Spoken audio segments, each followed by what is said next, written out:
اعوذ باللہ السمیع العلیم من الشیطان الرجیم بسم اللہ الرحمن الرحیم اللہم صلی علی محمد وعلی آل محمد وبارک وسلم انکا حمید مجید۔ آج ہماری پریزنٹیشن کا موضوع ہے 7 پلرز آف انقلاب مکہ۔ پیسہ، تعلیم، سائنس، ٹیکنالوجی بہت اچھی چیزیں ہیں، لیکن کردار، تربیت اور ڈسپلن کی غیر موجودگی میں یہ فائدے سے زیادہ ہمیشہ نقصان کا ذریعہ بنتی رہی ہیں۔ انسانی معاشروں کے لیے انسانی تربیت سے بڑھ کر نہ کوئی خوبی رہی ہے اور نہ کوئی ایسٹ۔ اس دنیا کا سب سے بڑا، سب سے مختصر وقت میں اور سب سے زیادہ باقی رہنے والا انقلاب محمد رسول اللہ صلی اللہ علیہ وسلم لائے تھے۔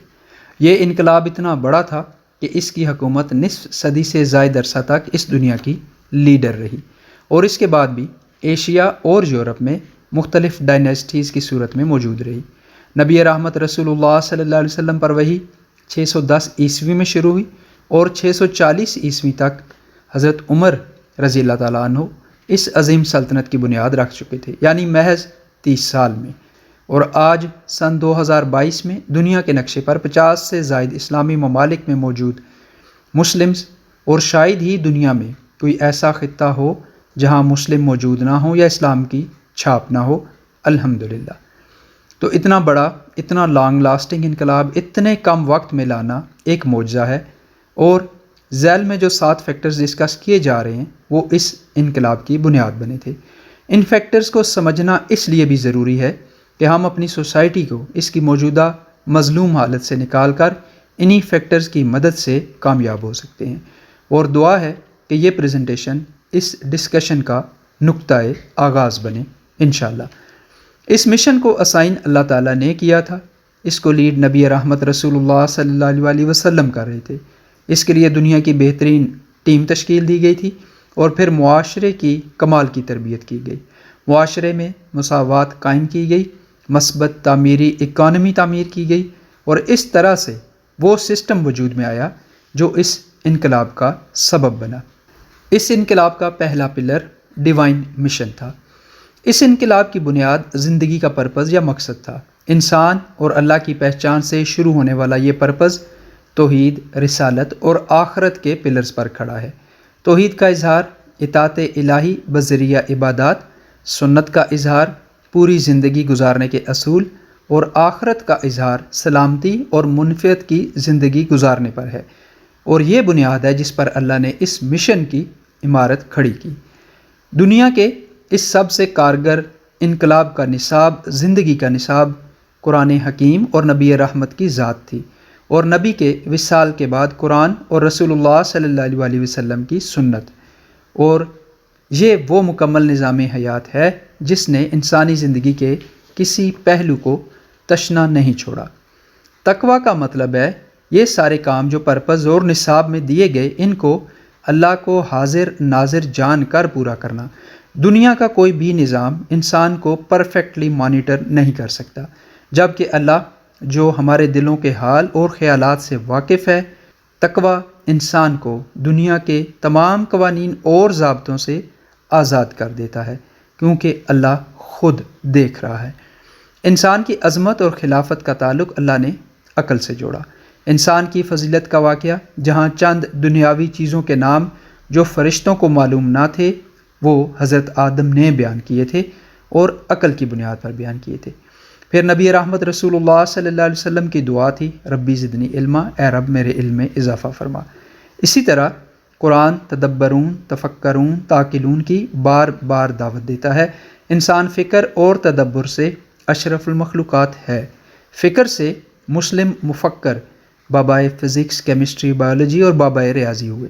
وہ سائنس جس کی وجہ سے آج مغرب کا دنیا پر راج ہے، وہ سائنس اسی تدبر اور تفکر کا نتیجہ تھی، اور اسی قرآنی تدبر اور تفکر سے آزاد science a tool of devil بھی بن سکتی ہے اور بن رہی ہے۔ اور آخر میں کریکٹر کا مطلب ہے شخصیت کے مطلوبہ پہلوؤں کی تشکیل اور ترویج۔ اس میں ویسے تو بہت سارے پہلو آتے ہیں، لیکن 5 لیڈرشپ، امانت، صداقت، صحیح، مستقل مزاجی اور صبر سب سے اہم ہے۔ صحیح کا مطلب ہے زندگی کی ہر چیز کو بہتر سے بہتر کرنے کے لیے ہر وقت غور و فکر کرنا، دوڑ دھوپ کرنا اور کرتے ہی رہنا، اور پھر اس کوشش پر مستقل مزاجی اور آخر میں صبر کا دامن تھام کر نتائج کا انتظار کرنا۔ اس انقلاب کا دوسرا پلر لیڈرشپ تھی۔ اتنے بڑے مشن کو جس طرح کا لیڈر چاہیے تھا وہ نبی رحمت رسول اللہ صلی اللہ علیہ وسلم کی ذات میں موجود تھا، اور ان کا سب سے بڑا اثاثہ ان کا کریکٹر تھا۔ اور اس عظیم لیڈر کی سب سے بڑی دلیل ہمیشہ یہ رہی کہ میں محمد رسول اللہ صلی اللہ علیہ وسلم سالوں تک اے مکہ والو تمہارے درمیان رہا ہوں، کیا میں نے کبھی جھوٹ بولا، بددیانتی کی؟ اور یہ بات دشمن بھی مانتے تھے کہ محمد رسول اللہ سے بہتر کردار کا شخص کوئی موجود ہی نہ تھا۔ پھر اس کام کے لیے جس طرح کا کرج، حوصلہ اور بہادری درکار تھی، اور اس مشکل کام کے لیے جس طرح کی جرأت مندی درکار تھی، جس طرح کا اخلاق درکار تھا، اور جس بصیرت کا، فور سائٹ اور حکمت کا اظہار چاہیے تھا، وہ صرف نبی رحمت رسول اللہ صلی اللہ علیہ وسلم کی ذات میں موجود تھا، اور اس کے بغیر یہ کام نہیں ہو سکتا تھا۔ اس انقلاب کا تیسرا پلر ٹیم سلیکشن تھی۔ دنیا کا کوئی بھی کام بغیر ٹیم کے نہیں ہو سکتا، اور پھر نبی رحمت رسول اللہ صلی اللہ علیہ وسلم کے لیے یہ کام اس لیے بھی بہت ضروری تھا کہ اسلامی انقلاب کا تو مقصد ہی لوگوں کی تربیت اور ٹیم بلڈنگ ہے۔ تو جب ہجرت مدینہ ہوئی تو مکہ کے کم ہی رہنے والے لوگ مشرف با اسلام تھے، لیکن آپ غلام عمار بن یاسر، غلام بلال حبشی سے لے کر حضرت عمر بن خطاب، حضرت حمزہ، حضرت عثمان غنی تک دیکھیں، وہ سارے لوگ کمال در کمال شخصیتوں کے مالک تھے۔ یعنی ٹیم ایسی بنائی تھی کہ انہی لوگوں نے اس عظیم سلطنت کو بنایا جس کا تسلسل آج تک قائم ہے۔ اگر ہمیں اس ٹیم کی 5 خوبیوں کو گننا پڑے تو وہ سب سے پہلے تو کمال کی کنوکشن تھی۔ وجہ یہ تھی کہ مکہ میں اسلام قبول کرنا بھیڑوں کے چھتے میں ہاتھ ڈالنے جیسا تھا۔ پھر ان سب حضرات کے کریکٹر بہت اعلیٰ تھے۔ استقامت اور صبر اس لیے ضروری تھا کہ جس طرح کے مظالم انہوں نے برداشت کیے وہ ناممکنات میں سے تھے، اور یہ سارے کے سارے لوگ کمال درجے کے صاحب بصیرت لوگ تھے۔ مکہ کے بیک ورڈ معاشرے کے ان لوگوں کے اقوال، کتابیں اور کارنامے آج تک بیان ہو رہے ہیں۔ اور پھر ڈسپلن ایسا کہ شاید ہی آسمان نے ایسا ڈسپلن دیکھا ہو۔ ہر حال میں اسلامی اصولوں کی پاسداری کرنے والے، اسلام کے لیے جان، مال، وقت قربان کرنے والے با کمال لوگ اور با کمال ٹیم۔ اس انقلاب کا چوتھا پلر تربیت تھا، اور یہ کسی بھی انقلاب کا یقیناً سب سے اہم اور سب سے مشکل کام ہوتا ہے۔ کسی بھی مملکت کا اصلی ٹیسٹ اس کی اپنے معاشرے کی تربیت ہوتی ہے، اور اس تربیت کے اہم 7 پوائنٹس آپ کے سامنے ہیں۔ تربیت کے بغیر دنیا کا بہترین نصاب، بہترین پیغام کوئی ویلیو نہیں رکھتا۔ آج ہمارے پاس وہی نصاب موجود ہے جو خلفائے راشدین کے پاس، عمر بن عبدالعزیز کے پاس تھا، لیکن جو چیز مسنگ ہے وہ تربیت ہے اور ڈسپلن ہے۔ تو بغیر تربیت کے یہ کام نہیں ہو سکتا، اور تربیت اور ڈسپلن سے اس وقت وہ اسلامی انقلاب ایک حقیقت بنا تھا۔ اس انقلاب کا 5واں پلر ایکویلٹی تھا۔ انسان کہیں بھی ہوں، کسی بھی معاشرے کا حصہ ہوں، ہر انسان کی پہلی ضرورت عزت ہوتی ہے، اور عزت کا سب سے بڑا اظہار ایکویلٹی ہے۔ اسلام نے مساوات کا وہ نظام قائم کیا جس میں عربی، اجمی، کالے گورے کی، محمود و ایاز کی کوئی تمیز نہ تھی۔ انصاف کا یہ عالم تھا کہ محمد رسول اللہ صلی اللہ علیہ وسلم نے کہا تھا کہ اگر محمد کی بیٹی فاطمہ بھی چوری کرتی تو اس کا بھی ہاتھ کٹتا۔ تمام لوگوں کے، خواتین کے، غلاموں کے، حتیٰ کہ جانوروں کے حقوق بیان کیے گئے، اور بالخصوص خواتین کو وہ عزت دی گئی کہ جنت کو، اعلیٰ اخلاق کو ماں، بہن، بیٹی اور بیویوں سے جوڑ دیا گیا۔ اور ڈسپلن ایسا کہ ہر رشتہ کے حدود و قیود اس قدر تفصیل سے بیان کر دیے گئے کہ ان میں کسی قسم کی کوئی تشنگی نہ چھوڑی گئی۔ اس انقلاب کا 6واں پلر اکانومی تھا۔ اکانومی کسی بھی معاشرے کا فیول ہوتا ہے، اس کے بغیر کوئی معاشرہ چل نہیں سکتا۔ لیکن پھر یہ بھی حقیقت ہے کہ پیسہ بے شمار برائیوں کی جڑ بھی رہا ہے۔ اسلامک اکانومی کے 5 سیلینٹس آپ کے سامنے ہیں۔ ہر شعبے کی طرح اکانومی کو موریلٹی سے، خیر سے جوڑ دیا گیا۔ حرام کو سختی سے روکا گیا، ایمانداری اور فیئر پلے کو سیف گارڈ کیا گیا، کسی کی حق تلفی پر دوزخ کی وعید سنائی گئی۔ پھر اسلامک اکانومی کا سب سے بڑا فرق سود کو ایکسکلوزیولی حرام قرار دیا گیا تاکہ پیسہ استحصال یا ایکسپلائٹیشن کا ذریعہ نہ بنے۔ پھر لازم زکوٰۃ اور آپشنل صدقات کو اکانومی کا حصہ بنایا گیا تاکہ اکانومی معاشرے کے لیے خیر کا ذریعہ بنے۔ پھر تجارت کی ترویج پر ایمفسائز کیا گیا تجارت کو خیر قرار دیا گیا اور پھر ان سب سے بڑھ کر اللہ سے تجارت کی تلقین کی گئی۔ ہم دیکھتے ہیں کہ کہیں بیر روما خرید کر مسلمانوں کے لیے وقف کیا گیا، پورا کنوائے اللہ کی راہ میں دے دیا گیا، اور یوں ایک امپیتھک اکانومی وجود میں لائی گئی جو پورے معاشرے کے لیے خیر کا ذریعہ بنی۔ اس انقلاب کا 7واں پلر تھا سسٹم، یعنی یہ ڈیوائن مشن لوگوں کا مشن بن جائے۔ اس کے لیے ہر فیلڈ میں لیڈرشپ کو تیار کرنا، پھر ٹیمز بنانا یعنی انسٹیٹیوشنز بلڈ کرنا، پھر معاشرے کی تربیت کرنا، معاشرے میں جسٹس اور ایکویلٹی کو قائم کرنا، برابر کی اپرچونٹیز دینا، اور پھر خیر کی اکنامک ایکٹیویٹیز کو جنریٹ کرنا تاکہ پورا معاشرہ پنپ سکے، گرو کر سکے، اور انہی اصولوں پر عمل کرتے ہوئے گورننس کا ایک سسٹم ڈیولپ کرنا۔ لیکن یہ بات یاد رہے کہ اسلام میں طریقہ حکومت اہم نہیں، بلکہ حکومت کا مقصد اور اس کی پرفارمنس اہم ہوتی ہے۔ اس وجہ سے حضرت عمر بن عبدالعزیز، جو ویسے تو بنی امیہ سلطنت کے 8ویں حکمران تھے، لیکن ان کی حکمرانی کی وجہ سے ان کو 5ویں خلیفہ کا لقب ملا۔ اسی طرح عباسیوں میں خلیفہ ہارون الرشید اور ان کے دونوں بیٹے امین اور مامون نے بہت نیک نامی کمائی۔ تو اسلام کا مسئلہ پریزیڈینشل، پارلیمنٹری یا ڈیموکریسی کی کسی خاص صورت سے نہیں، بلکہ حکمرانی کے مقصد اور پرفارمنس سے ہے۔ اب ہم اگر اپنے 7 پلر پیرامڈ کو دیکھیں تو ویسے تو 7 کے 7 پوائنٹس کا تعلق اللہ، انسان اور معاشرے سے ہے، لیکن بالخصوص پہلے 5 کا تعلق انسان کے مقصد، اس کی تربیت اور اس کے رول سے متعلق ہے۔ اور اگر ہم نبی رحمت رسول اللہ صلی اللہ علیہ وسلم کے انقلاب کو دیکھیں تو وہاں پر یہی ترتیب ملے گی۔ پورا مکہ اور مدینہ کا معاشرہ، جس کے پڑوسی بیزنٹائن اور سیسنائڈز یعنی روم اور کسرا کی عظیم سلطنتیں صدیوں سے قائم تھیں، جہاں یقیناً ان کی آرمی، ان کی بیوروکریسی، ان کی یونیورسٹیاں، ان کے ادارے موجود تھے۔ ہمیں اس طرح کے کوئی آثار نہیں ملتے کہ چاروں خلفاء تک ان بڑی سلطنتوں سے کسی قسم کی کوئی ٹریننگ، کوئی کورس، کوئی تربیت لی گئی ہو، بلکہ خلیفہ اول کے دور میں ہی روم اور کسرا سے باقاعدہ جنگ شروع ہو چکی تھی، اور پھر حضرت عمر نے تو ان سلطنتوں کو اپنے زیر نگیں کر لیا تھا۔ اس کا مطلب ہے انقلاب کا رستہ انسانوں کی تربیت اور ڈسپلن کا رستہ ہے۔ اسی فورم سے چائنا ورسز USA کی ویڈیو بھی اسی پوائنٹ پر تھی۔ لیکن چائنا کا مشن اور نصاب انسانوں کا بنایا ہوا ہے۔ چائنا اپنی آبادی کو سرویلنس اور کیمروں سے کنٹرول کرتا ہے، اس لیے وہ کبھی بھی اس اسلامی سسٹم کا مقابلہ نہیں کر سکتا جو ڈیولپ کیا گیا تھا۔ ایک اسلامی معاشرے کے اندر مسلم بندہ سیلف ڈریون ہوتا ہے، جہاں ہر بندہ خدا کے مشن پر ہے، جہاں سارے برابر ہیں اور ہر بندے کا مشن یہ کہ میرا آج میرے گزشتہ کل سے بہتر گزرے، جہاں ہر فضول کام گناہ، اور جہاں سوچ، زبان، قلم، عمل پر اللہ کی نگرانی کا کانسیپٹ موجود ہے۔ ایسا معاشرہ، اتنا پاک صاف، پروڈکٹیو، پاورفل، سیلف ڈریون معاشرہ بنانے کا کوئی اور سسٹم سوچ بھی نہیں سکتا۔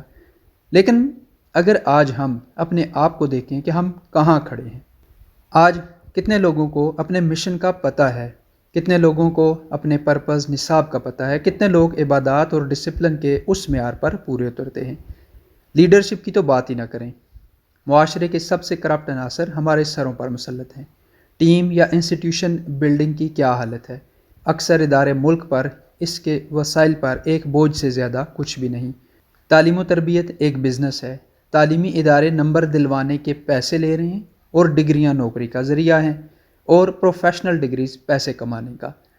انصاف میں پاکستان کا نمبر پوری دنیا میں 124 ہے۔ عدالت اور پولیس ظلم، استحصال اور ناانصافی کی جڑ بن چکے ہیں۔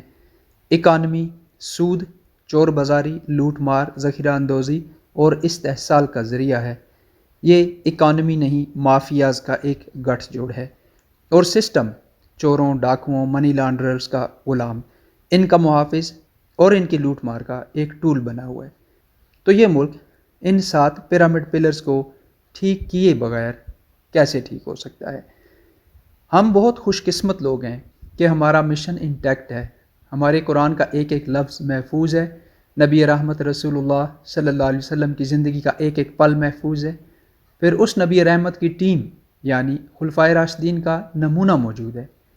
ان کی روشنی میں تربیت اور ٹیم بلڈنگ، انسٹیٹیوشن بلڈنگ ہم نے کرنی، مساوات، سب کے لیے مواقع ہم نے دینے تھے، خیر کی اکانومی ہم نے بنانی تھی، اور اس میس سے نکلنے کا یہی طریقہ ہے، ورنہ دنیا کے 200 ملکوں میں سے سوائے 20-30 کے سارے ملک 1945 کے بعد سے ذلیل ہی ہو رہے ہیں۔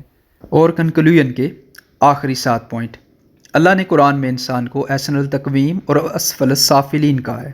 اب جو قومیں اپنی نسلوں کو احسن التقویم بنائیں گی وہ سرخرو ہوں گی، اور جو ان کو خواہشات کے پیچھے بھاگنے والے جانور بنائیں گی تباہی ان کا مقدر رہے گا۔ اگر صرف پیسے، آئل، قدرتی وسائل سے کوئی قوم سپر پاور بنتی تو آئل رچ عرب قوم اور سینٹرل افریقہ کے سونے اور ہیرے اگلنے والے ملک سپر پاور بن چکے ہوتے۔ قومیں افراد کی تربیت سے بنتی ہیں۔ سیکولر خدا کا انکار کرنے والی چائنی قوم نے محض ڈسپلن، کنٹرول اور تربیت کے زور پر ایک سپر پاور کھڑی کر کے دکھا دی ہے۔ سائنس، ٹیکنالوجی، سکلز بہت اہم ٹولز ہیں، لیکن یہ سارے ٹولز اور سکلز سیکھی جا سکتی ہیں۔ اصل اور مشکل کام افراد کی تیاری اور تربیت ہے۔ ہمارے سامنے چائنا نے سائنس اور ٹیکنالوجی کی مغربی سبقت کو میچ کیا۔ اسی طرح پاکستان نے اپنی اٹامک ٹیکنالوجی حاصل کرنے کے لیے تمام اٹامک ٹیکنالوجی کے گیپس کو کور کیا، اور آج پاکستان ایک اٹامک پاور ہے۔ لیکن کیا کبھی مغرب یا امریکہ اپنے افراد کو ڈسپلن کرنے میں چائنیز کو میچ کر پائیں گے؟ شاید کبھی نہیں۔ افراد کی تربیت اور کنٹرول کا وہ نظام جس کے لیے کسی ایکسٹرنل کنٹرول کی ضرورت نہ پڑے، وہ آفاقی فارمولہ صرف اللہ، اس کی کتاب اور اس کے رسول کا رستہ سنت رسول ہے، اور وہ نصاب ہمارے پاس موجود ہے، انٹیکٹ ہے، الحمدللہ۔ لیکن بدقسمتی سے آج ہمارا اسلام نئے پیدا ہونے والے بچے کے کان میں اذان، نکاح کے دستخط اور مرنے والے کے لیے جنازہ پڑھنے کے علاوہ پوری پریکٹیکل زندگی سے غائب ہے۔ لیکن تبدیلی باہر سے نہیں آئے گی، حکومتوں کا انتظار نہیں کرنا، یہ اپنے آپ سے شروع ہوگی، اپنے خاندان سے، انڈر کمانڈ سے اور اپنی رعیت سے شروع ہوگی۔ ہر شخص، ہر خاندان، ہر سینٹر، ہر بزنس اونر اسے شروع کر سکتا ہے۔ یہ انقلاب خود واقع ہو جائے گا، کیونکہ اس کا فارمولہ، یونیورسل فارمولہ سب کے پاس موجود ہے۔ اور اگر دعاؤں سے صرف کام ہو جاتے تو نبی اکرم رسول اللہ صلی اللہ علیہ وسلم کو نبوت کے 23 میں سے 22 سال غربت، اسرت، تنگی، جنگ و جدل اور مسلسل جد و جہد کے نہ گزارنے پڑتے۔ قرآن محفوظ ہے، سنت موجود ہے، اس پر فخر ضرور کریں، لیکن ان کو محفوظ اللہ نے صرف اس لیے رکھا کہ ان پر عمل کرنے والوں کو آسانی ہو۔ اگر صرف قرآن کے محفوظ ہونے پر نعرے لگاتے رہے تو نبی رحمت رسول اللہ صلی اللہ علیہ وسلم کی اس وعید قرآنی سے کون بچائے گا جب قیامت والے دن ہمارا رسول کہے گا، اے میرے پروردگار، بے شک میری امت نے اس قرآن کو چھوڑ رکھا تھا۔ اللہ محفوظ رکھے۔ اور کنکلوژن کا آخری پوائنٹ، آج جب ملکی ترقی کے مغربی فارمولے سننے کو ملتے ہیں، IMF، world bank, science, technology کے فارمولے سننے کو ملتے ہیں، تو یقین نہیں آتا کہ یہ حامل قرآن قوم ہے، یقین نہیں آتا کہ یہ محمد رسول اللہ صلی اللہ علیہ وسلم کی امت ہے۔ اور مغرب کے پاس جانے والی اپروچ پر تو میر صاحب کا وہ شعر یاد آتا ہے، میر کیا سادے ہیں بیمار ہوئے جن کے سبب، اسی عطار کے لونڈے سے دوا لیتے ہیں۔ اور اقبال نے تو بات ہی ختم کر دی تھی، اپنی ملت پہ قیاس اقوام مغرب سے نہ کر، خاص ہے ترکیب میں قوم رسول ہاشمی۔ اللہ تعالیٰ سمجھ عطا فرمائے، آسانیاں عطا فرمائے اور آسانیاں بانٹنے کی توفیق عطا فرمائے، آمین یا رب العالمین۔